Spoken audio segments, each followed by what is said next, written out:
This video is sponsored by the Game Master's Compendium of Explosive Creation. Hello and welcome to my October Q&A. This is a response to all of the comments that I got on my Patreon. As a reminder, due to the recent change vis-a-vis becoming a father, I haven't really been able to carve out any time to live stream for my patrons, and that is one of my rewards for patrons. So because I can't meet that goal, I'm instead doing a Q&A. I'm going to try to do that every month or two. And I'm just going to go through the questions that I got asked, and we're going to talk about them.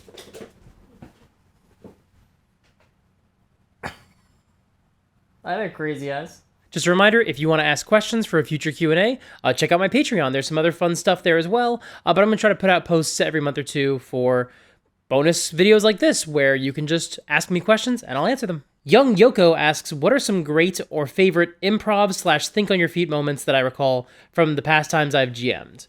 So the big ones are from when I was running Princess of the Apocalypse. The reason I had so many in that campaign is because I didn't read the adventure all the way through in advance, and it's a sandbox. Now, I don't think you necessarily need to read the entire adventure in advance when you're running a published adventure. But for a sandbox, I really did need to, because of the way that I run games and the way that I prep, it would have been better if I had read the entire thing, or at the very least, been a little more thorough. And the problem was that I did skim a lot of it, but there were some sections where they went to an area and I just didn't know what was there and I couldn't find it in the book in the moment, so I just had to make something up on the fly. Now, the main reason that happened so often in that campaign is because the players didn't really do any of the main quest stuff. And that was really the problem with that campaign, is I just did a really bad job conveying to the players what the main quest was. They would essentially just follow any thread that sounded interesting to them, and they also weren't doing any of the main quest storylines.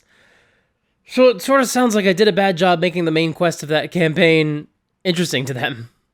But they would go off to locations like Yartar, which is a city or a village or something to the north. I don't know what it is really, but the way I ran it is I turned it into a sort of full city, and I just had to make it up as I was going. And I was really proud of some details that I came up with. One of my favorites is that there was a section called the Axle, and it was just this tower that was in the middle of the city that was predated, that was there before anybody else came there. Basically, the entire city had been built around this old stone tower, and that was sort of a fun, sort of environmental set piece. But I also had to come up with a whole, I came up with a whole political subplot, which was heavily inspired by the comic book Scarlet. And there were two different cults battling over the city, and there was this revolutionary figure who was causing a lot of problems for the leaders of the city, but she was also tied into the cults. And it was really fun and interesting, and it lasted probably 4 sessions or so. But it was all being made up on the seat of my pants, session by session, hour by hour. But like I said, that happened a couple of times. The next example that I can think of from that campaign was when they went just to the east of the map. They were like, we're going to go into the High Forest. It sounds interesting there. And I'm like, okay, I don't know what's in the High Forest. So I just sort of made something up. Again, it was some factions at war. There were treants involved. I don't really remember that one as well. I think it was fun. I think the players had fun doing it. I just don't really remember the details of it. But the best example was, same campaign, when the players rescued an air elemental. This is in the published adventure. They rescue the air elemental who's in a dungeon, and he immediately takes them to the elemental plane of air to help escape the dungeon. And when he gets there, he's like, hey, I'll give you a gift or something. I don't think he has wishes, but he gave them some sort of gifts, and he's like, I'll teleport you back home now. But one of my players was an air genasi, and she was like, well, we're in the elemental plane of air. Why don't we go and visit my parents? And so I was like, yeah. Yes, that is what you would do. Here we go. And so I had to describe not just, oh, you're going to this air elemental, air genasi village now, which I actually had a lot of fun describing. I sort of described how it's built in multiple dimensions, sort of like Whoville in the Jim Carrey How Did the Grinch Stole Christmas. There's bridges that have stairs on them, but they're going up and, sort of non-flat, sort of to take advantage of the open environment. But then I also had to improvise a meeting with this character's parents, who had not been planned to be in the campaign in any way. And I asked the player, do you have anything in mind for these characters? Anything you want to establish now? Otherwise, I'm just going to take the lead and go. And she said no. And so I introduced those characters. I introduced that there was sort of a brewing sect of people who were serving the elemental prince that was also in her hometown. Her ex-boyfriend I established, who was also part of that faction, and she wasn't on good terms with. But then we had this emotional scene where, we sort of established what you need to do to beat the elemental princes is close off the elemental planes, which again, I was just having to come up with something in the session. And that was more or less true about the campaign, and definitely was true after that session.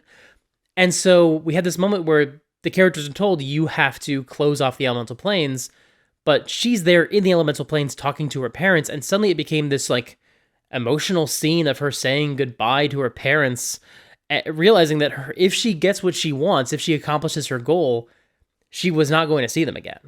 And it was really cool and wonderful and completely unexpected. So that is my number one example of my favorite time that I just had to make something up in the middle of a session. Thanks so much, Young Yoko, for asking that question. Oreo. Come here, girl. Yeah, you want to be in the room with the baby? Baby's sleeping. Lollipops and Landmines asks, not D&D related, but do you have any plans for Halloween this year? Costumes, etc. So we just went to a Halloween party on Saturday. It was a party for grown-ups to be able to bring their kids to. Not a huge gathering. There were probably like 8 or 9 kids. No, probably more than that. Probably like 12 or 13 kids, ranging from like 7 or 8 years old to ours was the youngest at almost 7 months old. Actually, 7 months old tomorrow when this video goes out. And then the parents could come back later in the night for the grown-up Halloween party, but we were exhausted, so that was not possible for us. And on Halloween, we're just going to greet trick-or-treaters. We didn't have a ton of trick-or-treaters last year, which is a real bummer. We're hoping to have more, just because we love being in a neighborhood that has the option for kids to trick-or-treat, but I'm not sure how many there are really on our street, which is a bummer. But we do have a group costume planned. We have my wife and I are Mr. and Mrs. Potato Head. Hi, Oreo. Yeah, you have a costume too. My wife and I are Mr. and Mrs. Potato Head. Our child is Buzz Lightyear, and the 3 dogs are Woody, Slinky Dog, and you are going to be Miss Bo Peep. And my brother-in-law is going to be Rex, the dinosaur. Thank you for asking. The Forever Dungeon Master asks some very nice words and then says, my question is, how much outside influence do you like to put into your homebrew worlds? For example, movies and TV shows, books and short stories, video games, and even real-world myth and legend. And somebody else asked a very similar question. Jacob Licklider asked, when you're running a campaign, what stories are some of your inspirations? Now, those are different questions. So the first question was about my homebrew world. Oh, is the baby awake? The baby's awake. Okay, so it is 2 hours later. The baby is still wide awake. It's almost midnight. And so Super Geek Wife just said, you have to record tonight. Just put the baby on the floor. Let them just play around and just record while you're doing your thing, buddy. So I have permission.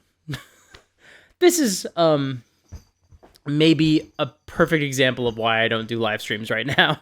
Anyway, the question was, how much outside influence do I put into my homebrew worlds? And the answer depends a lot on the needs of the world for the story. I guess it honestly also depends on my current hyperfixations, if I'm being completely honest. So when I was developing my current world, I was reading the first Witcher book, which I've more or less put a pause on. I'm going to come back to that series very soon. But one of the things that I really liked about that setup is that there was politics involved, but it is essentially on the borders right now in that first book. It's definitely a factor, but it's also something that the characters don't have to involve themselves in right now. And that's very useful when you're talking about a D&D campaign. In a D&D campaign, your characters may not take the bait, and they may not get involved in politics. So something like the way The Witcher handles politics is really useful, but I'm also, watching the first season of House of the Dragon and thinking about, okay, how would the events of these kinds of political maneuverings affect the characters? And maybe a better question is, how can these political maneuverings be shaped by the low-level actions of player characters? And so that's something I'm thinking about right now for this current world. It depends a lot on, I don't know, I don't have one specific approach or one specific philosophy. There was a time there where I was working on a world where everything was Disney-based, and every adventure was inspired by a Disney movie or a Disney show or whatever it was, a Disney property. And so you had these little pockets of adventure locations that were themed around Snow White or themed around The Little Mermaid. So obviously that one's on a coastal town and things like that. You have your Beauty and the Beast inspired one, so that's a castle. And because you have all these stories relatively near each other. You have to explain why there are all these different princes and are these different kingdoms. So that sort of helps in terms of taking an inspiration and using it to develop the more specific world building nitty gritty stuff. But it also leaves a lot of open opportunity for me to sort of figure out what I want to do adventure by adventure. But I honestly think my biggest influences are not necessarily from movies and TV. They're more from just pre-made campaign settings and from pre-made adventures that I want to run in the game. So, or homebrew adventures that I'm working on and developing. You know, there's a mega dungeon that I have in mind, and I kind of know where I want it to be and what I want it to do. So that helps inspire some world building when I'm developing the world, because I know, or I think I know, I'm thinking about how it would have affected the world above. I want to take some pre-written adventures like Lost Mine of Phandelver or Sunless Citadel or Against the Cult of the Reptile God and figure out how they would fit into the world. So I designed my world with that in mind, which means it is sort of medieval fantasy, classic, generic, adjacent. But then if I also want to do other stuff like the Sea of Curses, that's heavily inspired by the Pirates of the Caribbean films, because that was the starting point for that video, and that sort of led to me putting together all this Pirates of the Caribbean themed D&D content and being like, well, I need a place to put these in my world, so thus the Sea of Curses was born. So it depends a lot on what specific part of the world I'm working on, but there's always something, and it's just not usually the same thing, although Disney does pop up a lot, and Disney-owned properties are a factor fairly often, but it depends. But then if we look at Jacob Licklider's question, when you're running a campaign, what stories are some of your inspirations? And I'm actually going to talk about this a lot next year. I have a lot of videos planned where I'm hoping to dive deep into some movies and TV shows, especially TV shows, that I think not only serve as useful inspiration to me when I'm running my games, but also particularly inform structure and the structure of campaigns. That's going to be something we'll be talking about a lot in a lot of next year's videos, but go-to answers, I think, are things like Lost, Avatar: The Last Airbender, Hellboy comics. I've not read all of them, but the ones that I've read, and I want to read more. The Indiana Jones films are a big influence for me. The Vox Machina campaign from Critical Role, the first one, is a huge influence on me and a big inspiration for me. Superhero cartoons, if you saw yesterday's video, you know that I do like me some superhero cartoons, and I've got a lot that have informed my sensibilities in a lot of interesting ways. We'll talk about that a little bit more, like I said, next year. Before we continue, I just want to take a minute here and talk about my sponsor for this video, the Game Master's Compendium of Explosive Creation. This book is the brainchild of Ryan Doyle of the Verdigree Table. He's another fellow D&D YouTuber, and I know he thinks a lot about what sort of resources Game Masters might need when running their games. And unfortunately, right now, the official D&D books are getting rid of a lot of the random charts associated with backgrounds, which I think is a real shame. But if you pick up this book, then you can sit down with your player or your whole group and roll dice to find cool potential backstory elements for these D&D characters, and then figure out ways to integrate them into the game and give them dedicated stories and quests. Now, fun fact, at the beginning of this year, Ryan and I actually sat down together on a Zoom call, and I made a character using these charts from the book as inspiration. And then I wound up suffering a catastrophic storage issue that exact afternoon, and I lost all the footage. And we planned to re-record it, but then my child was born 5 weeks early, so it's been hard to carve out the time. However, I can tell you a little bit about the character I made based on these charts. I rolled everything randomly, and I created a bounty hunter character. And considering it's been more than 7 months, you might be surprised I remember any details from that session, but that's because these prompts are really cool, and I made a really memorable and enticing character. He was a bounty hunter who was trying to make up for his own criminal past, and that's because of a random roll on the Drives, Dreams, and Aspirations chart. But already, come on, that is a perfect Mike Christensen character. It was too perfect. For potential growth and character arcs, basically what my character was struggling with that could play out throughout the campaign, I believe I rolled that he was going to go from being a lone wolf to a valuable member of the team. And lone wolf characters have a bad reputation in this hobby, but I think if you know and understand that you're planning to play someone who is going to grow and change, you can probably handle it in a way where you're not going to piss off your fellow players. I remember we rolled on the items and objects table, and he had a magical veil that he wore over his face to see through illusions. And I liked that a lot because it not only made him look cool to basically have his face covered, but also helped him essentially feel like he's separate from the bounties he hunts down. It's like a uniform that makes him better than them. But it's also just a veil, it's just a piece of fabric. It's the flimsiest separation from them, literally just a curtain. And for the plot hooks, story seeds, and adventure ideas, we rolled that the bounty hunter's target was innocent and offered a reward for the party to help prove it. And I really like that idea because it basically meant this bounty hunter would be forced to consider his role in what is essentially a corrupt and crushing system that doesn't really achieve justice, just punishes people. That would be a lot of fun to explore throughout a campaign. And these are just the prompts that I remember, but there were others that would give my GM a lot to work with. Things like allies, rivals, evocative locations, friendly factions, antagonistic organizations, and thematic monsters. And I can just imagine how much these would help me create a personalized adventure for the characters in my party. Now, we do still want to do a full video in the future where we go through the roles and I make a character on screen using these charts, but in the meantime, I want to make sure you know that you have the option to do the exact same thing. You can check out the link in the description and pick up a copy of the Game Master's Compendium of Explosive Creation and start using these charts to flesh out your characters and to come up with story ideas that you can tie into your characters' backstories and become really personal and impactful for them. It's a really cool product that can really enhance your games with very little work on your end. And I'll be honest, I'm probably going to use it the next time I roll up a new D&D campaign, probably in the new year. So make sure to get your copy and start enhancing your games today. Thank you so much to Ryan Doyle for sponsoring this video. All right, the next question is from Andrew Burgess. How do you identify when it's time to wrap up a long-running Sandbox campaign? And how to structure a big finish rather than letting the thing peter out? So I've only finished one Sandbox campaign where we literally got to an ending rather than ending it because I got a job or something like that. But it was Prince of the Apocalypse. And honestly, brute force.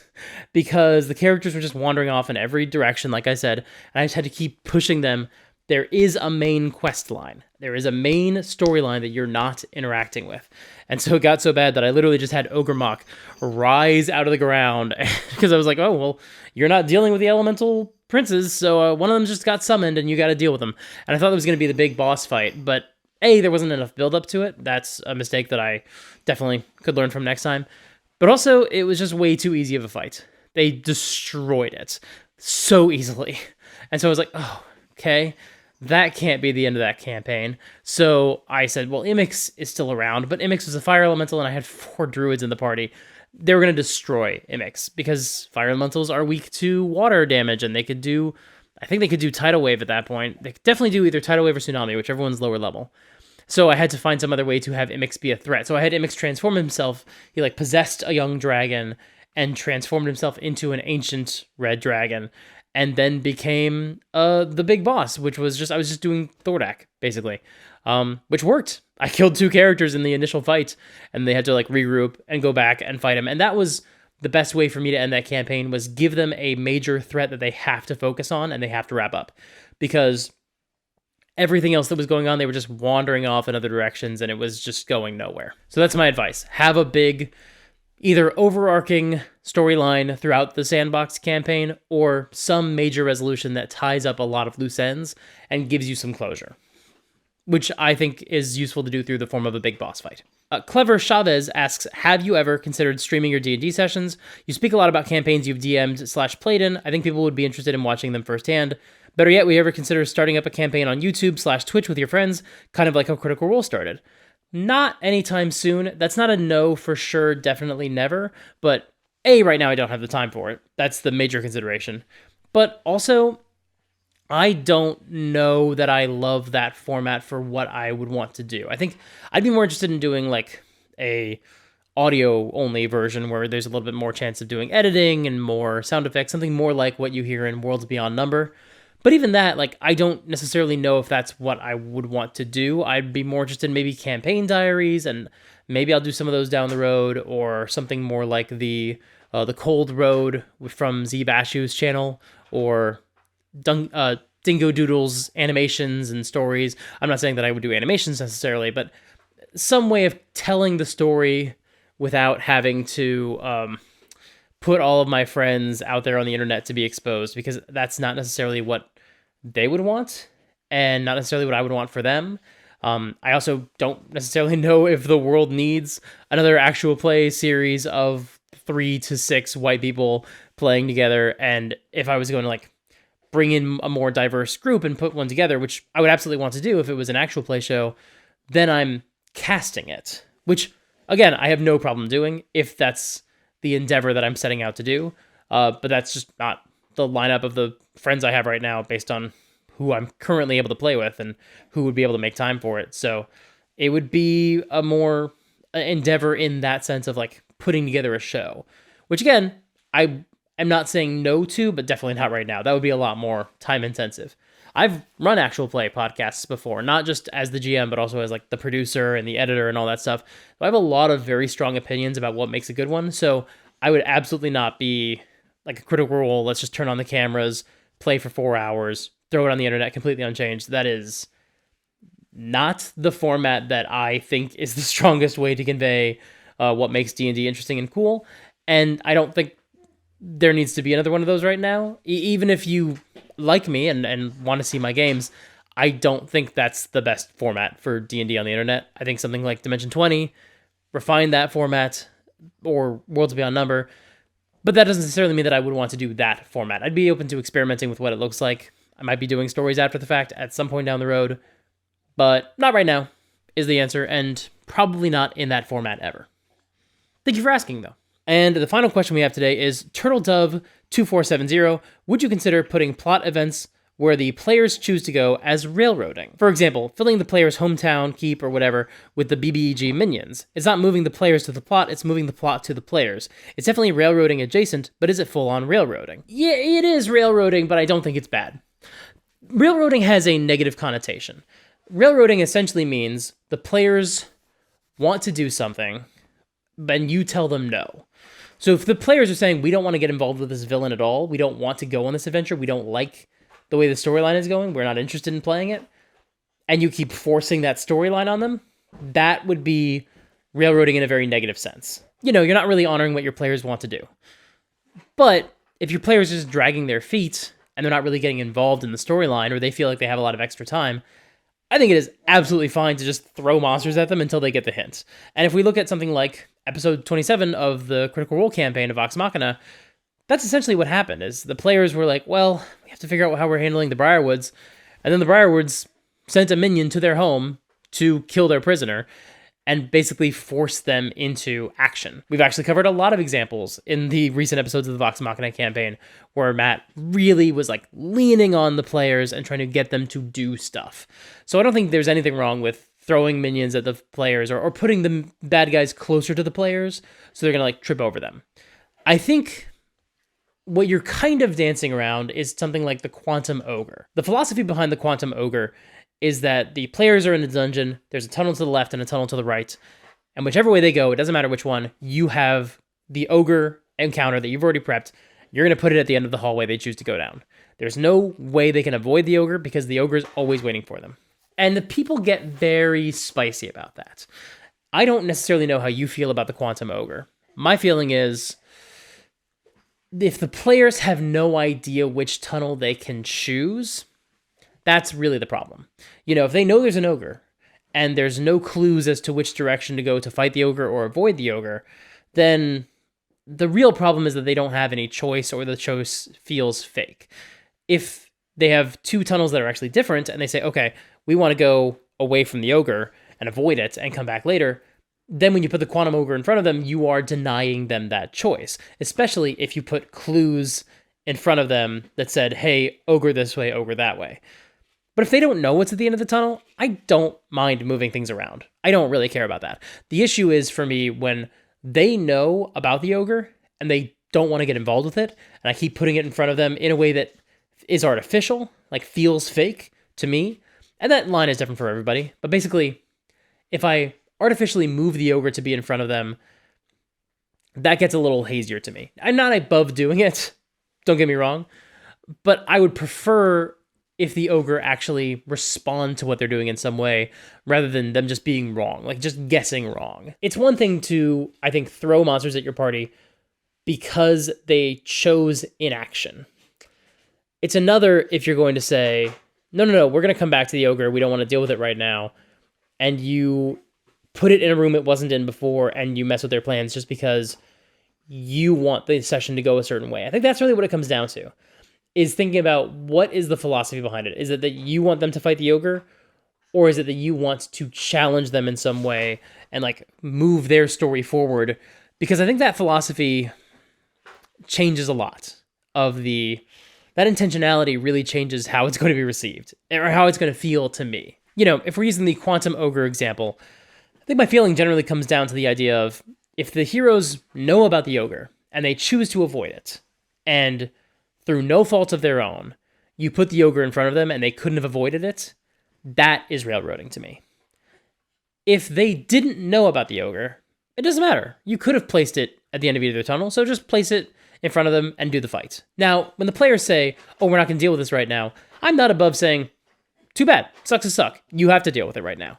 Like I just talked about with the Ogre Mock rising up out of the ground. They didn't want to deal with the tunnels. They didn't want to deal with the dungeons. They didn't want to deal with the bad guys. The bad guys dealt with them.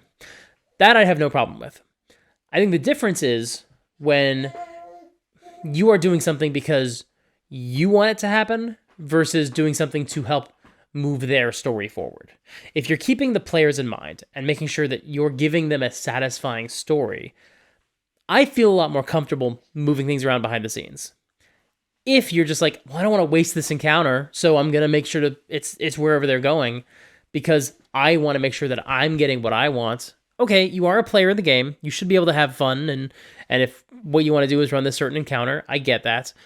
But I feel much more comfortable with Quantum Ogre or Quantum Ogre adjacent stuff if the end result is, I know this is going to make for a better experience for the players, and they're going to have more fun, and it's going to move their story forward, and it's going to challenge them in interesting ways, not just mechanically or with an encounter, but actually challenge them narratively. So when you say, oh, I'm going to put the bad guys near the good guys, I think that's great. I think one of the problems is that good guys don't want to leave their home base. They don't want to go too far away.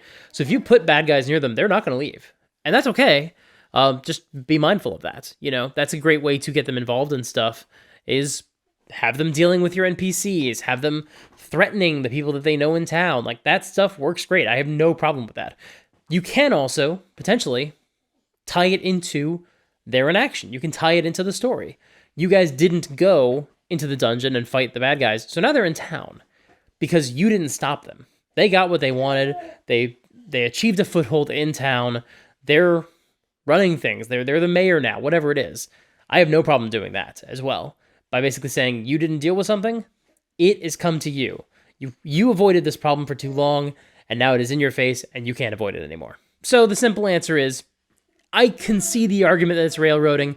I don't think it's bad unless you are actively taking away from the agency of the players in order to just satisfy your own desire for a fight, rather than to push them into a corner and get them to be heroic. Because players are very risk averse, and sometimes they just don't want to do stuff. But if you keep challenging them and pushing them because you want them to rise to the occasion and be heroic, I think that's valid. You know, that's something that happened a lot in the Prince of the Apocalypse game. At the very, very end, the hero, the last surviving hero, was flying away from the dragon. The dragon was flying after her. And everyone was saying, just turn around and shoot it. Just shoot it. He's really, really badly hurt. And I could have had the dragon fly and bother someone else. I could have had the dragon say, I'm letting you live. You keep your dignity. But instead I had the dragon chase her because I wanted her to fight it because it had like 4 hit points left. So that was me very deliberately chasing the player's character and saying, be a hero. Do hero things.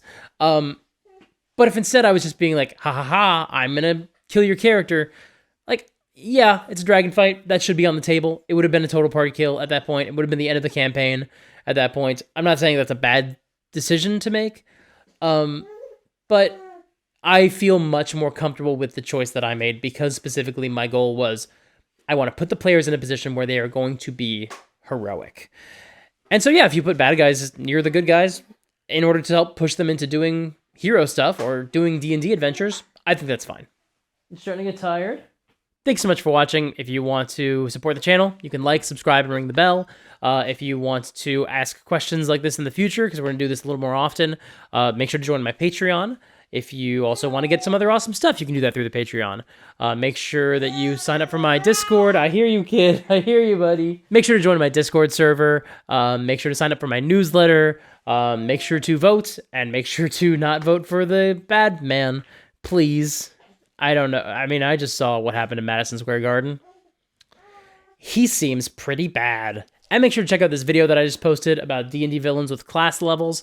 That was a lot of fun. Go check it out. Until next time, play fair and have fun.